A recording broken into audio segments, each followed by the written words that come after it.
안녕하세요. 이번 22년 1차 서울여경 필기 합격한 김민지입니다. 저는 현직 친구들의 추천을 받았고 현직들 사이에서는 윌비스가 너무 유명했기 때문에 저는 고민 없이 윌비스를 선택했습니다. 저는 실강을 들었습니다.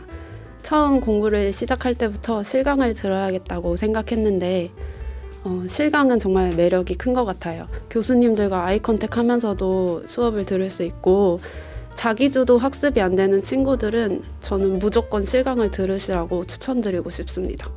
저는 5시 40분에 일어나서 6시에 학원에 도착했고요. 학원이 6시 40분에 열리기 때문에 40분 정도는 서서 책을 봤습니다. 저보다 일찍 오시는 분들도 많았는데 저는 그렇게까지는 좀 어려웠고 자기가 딱 적당히 잘 수 있는 그만큼을 찾아서 자는 게 중요한 것 같아요. 그렇다고 해서 너무 많이 자면 안 되고 하루가 제대로 돌아갈 수 있는 그 정도의 수면 시간을 자기한테 맞는 시간을 한번 찾아보세요. 첫 번째는 복습의 중요성입니다. 처음 학원에 왔을 때 구실장님께서 복습의 중요성에 대해서 설명을 해주셨습니다. 복습을 밀리게 되면은 어느 순간부터 공부가 하기 싫어진다고 하셨어요. 저는 처음부터 그날 배운 거는 그날 복습을 끝내자는 마인드를 가지고 저 자신과 약속했어요. 그래서 시험이 끝날 때까지 그거를 최우선으로 했고 공부는 탑 쌓는 거랑 똑같다고 생각을 해요. 탑을 제대로 쌓지 않으면 언젠가 무너지기 마련입니다. 여러분은 꼭 자신만의 탑을 제대로 쌓으시길 바랍니다. 두 번째는 이해의 중요성입니다. 경찰 공부는 암기할 게 정말 많습니다. 근데 이해를 제대로 해놓으면 100개 암기할 거 50개로 줄일 수 있어요. 꼭 이해를 하고 나서 암기를 하시는 걸 추천합니다. 마지막은 단권화 습관입니다. 단권화는 책 하나에 자기가 배우고 모르고 새롭게 배운 부분들을 다 표시를 해놓는 건데요. 그 한 권만 가지고 마지막에 시험 한 달 전부터 계속해서 반복하면 그 책 한 권이 온전하게 자신의 것이 될 수 있습니다. 그래서 새롭게 배우거나 틀리는 부분들은 여기저기 분산시켜 놓지 말고 책 한 권에 딱 단권화 시키는 게 정말 중요합니다. 기출은 매우 중요한 건 사실입니다. 하지만 이제 기출 문제집만 파서는 고득점 받기가 어려울 거라고 생각합니다. 이번 형법 시험에서도 변호사 시험 유형의 문제들이 나왔고 앞으로도 계속 출제될 거라고 생각해요. 기출 문제집만 무조건 암기하기보다는 기본서를 바탕으로 이해를 충분히 한 뒤에 기출을 풀어도 무방합니다. 저는 기출 문제집이 12월 달에 나와서 그때부터 기출을 풀었어요.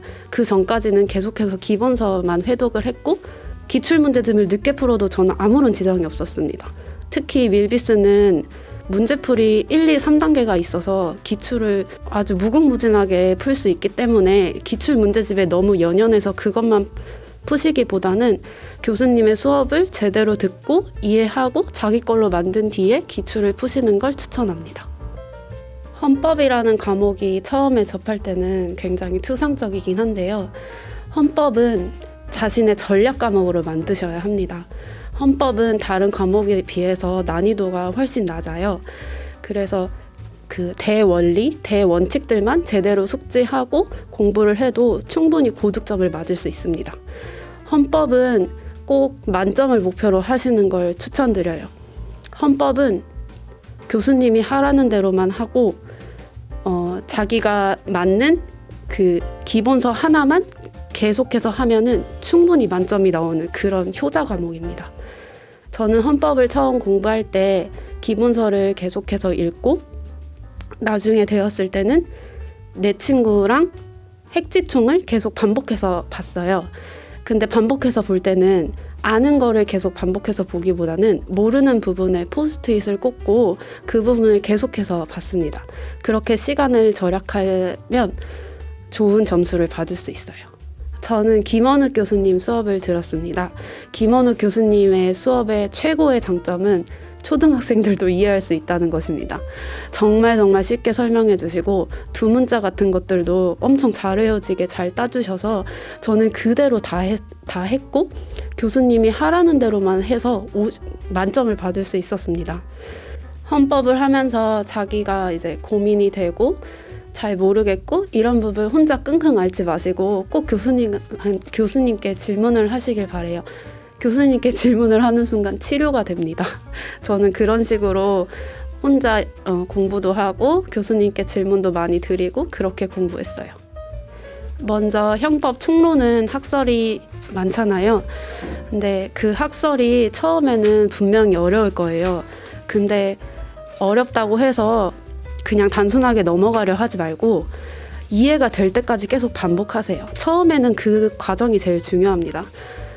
이해가 안 된다면 강의를 몇 번 더 보기도 해보고 교수님께 질문하러 가보기도 하세요. 그렇게 해서 최대한 기본기를 다져 놓아야 나중에 강론에서도 다 써먹을 수 있습니다. 저는 총론과 강론 비율은 비슷하게 공부를 했는데 총론에 조금 더 시간을 투자한 것 같아요.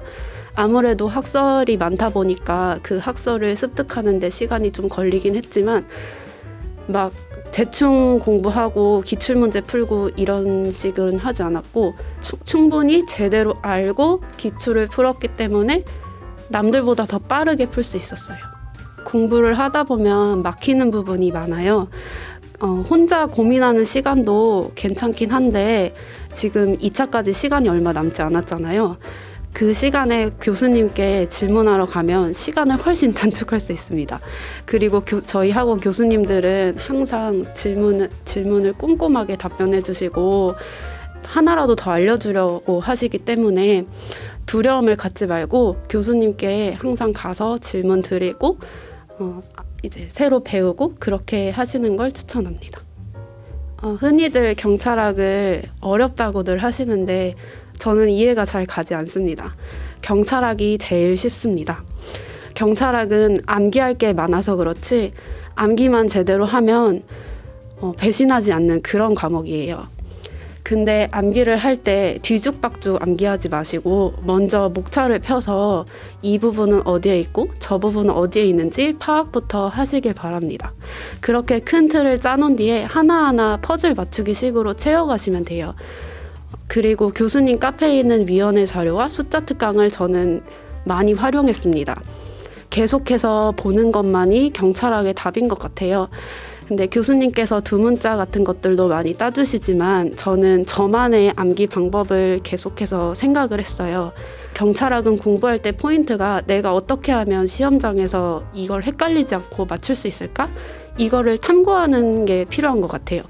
저는 저만의 암기 방법을 계속해서 찾았고 교수님께서 이제 따주시지 않고 설명해 주신 그런 부분들도 계속 틀리고 이런 게 반복되면 저만의 두문자를 따고 이런 방식으로 외웠습니다. 항상 경찰학을 반복하되 효율적으로 한 3문장을 통째로 암기하는 것보다 그 3문장에서 딱 단어 하나만 내가 암기하면 요거는 맞출 수 있게끔 그렇게 공부를 하는 습관을 들이시면 됩니다. 저는 장정은 교수님의 그 쉬는 시간에 질문하러 내려오라고 하시는 그 말씀이 항상 되게 큰 힘이 됐어요. 저희 그 윌비스 학원 교수님들의 특징이 진짜 친근하게 해주시고 질문하러 가는 거에 있어서 두려움이 없게 해주시는 것 같아요. 그래서 장정은 교수님께 항상 쉬는 시간마다 가서 질문을 엄청 많이 드렸고 혼자 너무 고민하고 이렇게 하지 마시고 힘들고 어려울 때는 교수님들께 항상 찾아가세요. 진짜 따뜻하게 반겨주실 거예요. 저는 시험 치기 일주일 전에는 문제풀이 단계에서 틀리거나 헷갈렸던 부분들을 체크해 놓은 오답 노트를 주로 봤었어요. 그리고 형법 같은 경우에는 OX 기출문제집을 한번 전범위를 짜라로 훑고 헷갈리거나 틀린 부분만 포스트잇을 꼽아놓고 계속 그 부분만 봤습니다. 경찰학은 내 친구를 계속해서 회독을 했고 근데 경찰학 시간에는 교수님께서 수업 시간에 다루지 않았던 부분이라도 마지막으로 한번 보자라는 생각으로 훑고 갔어요.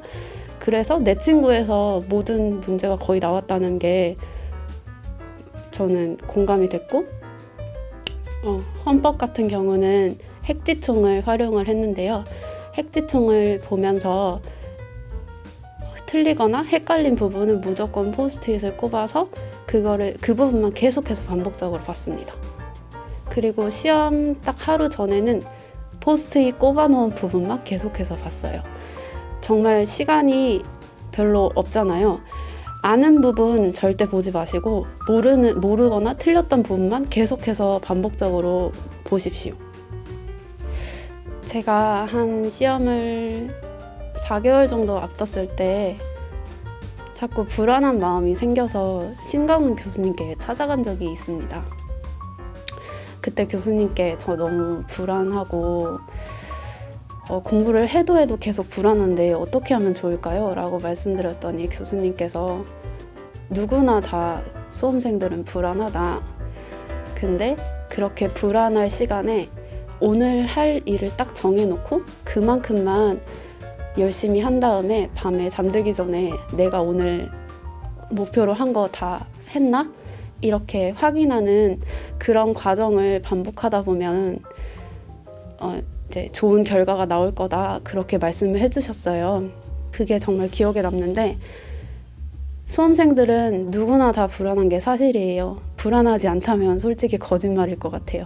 아무리 해도 불안한 게 공부일 텐데 그 시간에 자꾸 그 기분에 휩쓸려서 이제 놓아버린다거나 쉰다거나 이렇게 하지 마시고 그 불안함을 한 문제라도 더 한 10분이라도 더 1분이라도 더 공부로 승화하려는 노력을 해보시면 좋을 것 같아요. 저는 불안할 때마다 더 해야겠다 이렇게 생각을 했어요. 내 친구는 단거나 할 때 처음에는 연필로 했는데 이제 나중에는 그거를 자기가 딱 눈에 들어오고 어떤 부분이 부족하고 어떤 부분이 시험에 나오고 어떤 부분을 계속해서 틀리게 내는지 그거를 정리하는 습관을 들이셔야 돼요. 그때가 되면 이제 형광펜으로 표시하고 동그라미도 치고 세모도 치고 저는 그 틀리게 출제되는 부분에 주로 형광펜으로 표시를 했고 그 각 문장마다 딱 포인트들, 키워드들이 있으면 거기에다 동그라미를 쳤어요. 새 문장을 통째로 외우기보다는 그 문장에서 자기가 딱 기억할 수 있는 단어, 한 글자 이런 거를 딱 표시를 해두고 그 부분을 집중적으로 보시는 걸 추천합니다. 그 형법은 두 문자도 엄청 중요해요. 왜냐면 형법 자체가 양이 엄청나잖아요. 근데 신 교수님의 그 두 문자를 제대로 숙지만 해도 저는 솔직히 반은 먹고 들어가는 거라고 생각을 해요. 문제 푸는 시간 자체도 엄청 줄어들고 그 두 문자를 총론에서도 활용하지만 강론에서도 계속 연결돼서 활용할 수가 있거든요. 두 문자 외우는 게 좀 귀찮고 번거롭고 이제 좀 힘들고 이러실 수도 있는데 두 문자로 안 외우면은 한 100시간 외울 거 두 문자로 외우면 50시간 줄어든다고 딱 생각하시면 돼요. 그 제가 하나 알려드리는 팁은 저는 그 교수님께서 나눠주시는 두 문자 프린트를 코팅을 해서 저희 집 그 싱크대 앞이랑 화장실에 붙여놓고 이 닦을 때나 설거지할 때 주로 봤어요. 그런 식으로 하면은 되게 효율적이고 시간을 아끼면서 할 수 있는 것 같아요. 그렇게 하시길 추천드립니다.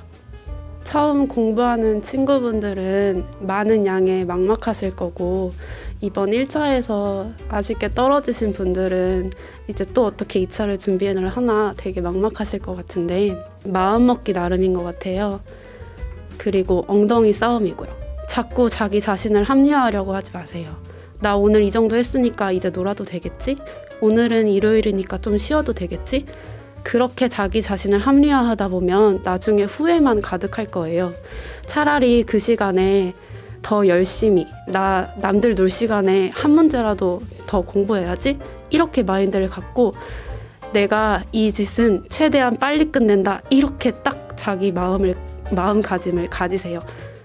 그리고 힘들 때는 자기 자신만의 스트레스 관리법도 필요한 것 같은데 저는 뭐 다른 취미는 가지지 않았고 저는 힘들 때 부모님 생각했어요. 여러분들도 다 되게 소중한 분들이시잖아요. 근데 이 순간에도 여러분을 위해서 기도하고 계실 부모님을 생각하시면 엄청 도움이 될 거예요. 저는 그렇게 저 자신을 계속 다잡았던 것 같아요. 그렇게 해서 2차 시험에 꼭 좋은 결과 나오시길 바랍니다. 화이팅 하세요.